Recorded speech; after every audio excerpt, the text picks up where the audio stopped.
বিধানসভা ভোটে তৃণমূলের তরফ থেকে মুখ্যমন্ত্রী মমতা বন্দ্যোপাধ্যায় তিনি যে ২৬-এর ভোটে মুখ্যমন্ত্রী পদপ্রার্থী হবেন তা এক প্রকার নিশ্চিত।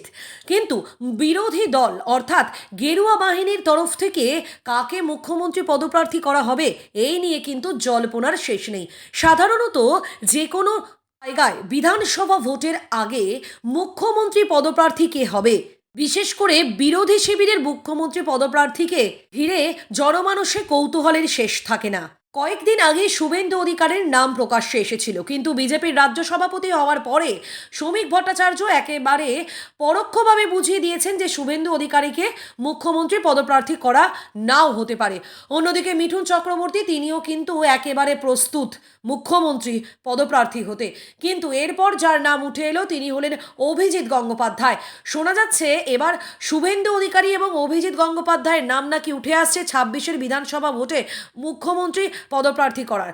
কিন্তু যেভাবে অভিজিৎ গঙ্গোপাধ্যায় কয়েকদিন আগে রাজ্যের বিরোধী শিবিরকে নিয়ে অর্থাৎ নিজের দলকে নিয়েই প্রশ্ন তুলেছিলেন এবং কেন্দ্রীয় নেতৃত্বের উদাসীনতাকে দায়ী করেছেন, তারপরে কি অভিজিৎ গঙ্গোপাধ্যায়কে মুখ্যমন্ত্রী মুখ করা হবে? কিন্তু দলেরই একটি সূত্র বলছে ২০২৬-এর বিধানসভা নির্বাচনে শুভেন্দু অধিকারীকে সামনে রেখে এবং তাকে মুখ করে অর্থাৎ মুখ্যমন্ত্রীর মুখ করে রণকৌশল সাজাতে শুরু করে দিয়েছে গেরুয়া বাহিনী। অন্যদিকে দলেরই এক শীর্ষ নেতৃত্ব জানিয়েছেন যে শুভেন্দু অধিকারী একমাত্র আমাদের মুখ এবং তাকে যদি মুখ্যমন্ত্রীর মুখ করে এগিয়ে যাওয়া যায় সেক্ষেত্রে কিন্তু জয় অবশ্যম্ভাবী। আসলে বিরোধী দলনেতা হিসাবে শুভেন্দু অধিকারীর যথেষ্ট জনপ্রিয়তা রয়েছে, এমনকি তিনি যে শক্তিশালী একজন রাজনীতিবিদ সে কথা বলার অপেক্ষা থাকে না। কয়েকদিন আগে শ্রমিক ভট্টাচার্য কিন্তু নিজেই বলেছিলেন যে শুভেন্দু অধিকারীকে রাজ্যের শাসক শিবির সর্বদা মনে করে এবং তারা সকালে ঘুম থেকে উঠে শুভেন্দু অধিকারীর নাম জপ করে, আবার রাতে ঘুমোতে যাওয়ার আগে অবধি শুভেন্দু অধিকারীর নাম জপ করে।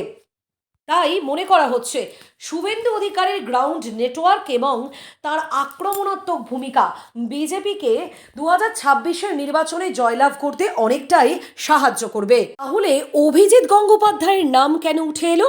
এক্ষেত্রে বলে রাখা ভালো, রাজ্যের বিভিন্ন দুর্নীতি ইস্যুকে কেন্দ্র করে অভিজিৎ গঙ্গোপাধ্যায় বারবার বিস্ফোরক মন্তব্য করেছেন এবং তিনি যখনই রাজ্যের বিচারপতির আসনে ছিলেন ঠিক তখনও রাজ্য সরকারের বিরুদ্ধে দুর্নীতির অভিযোগ তো তুলেছিলেন, তার সঙ্গে রাজ্যের বিভিন্ন প্রান্তে হওয়া দুর্নীতির বিরুদ্ধে তিনি মুখ খুলেছিলেন।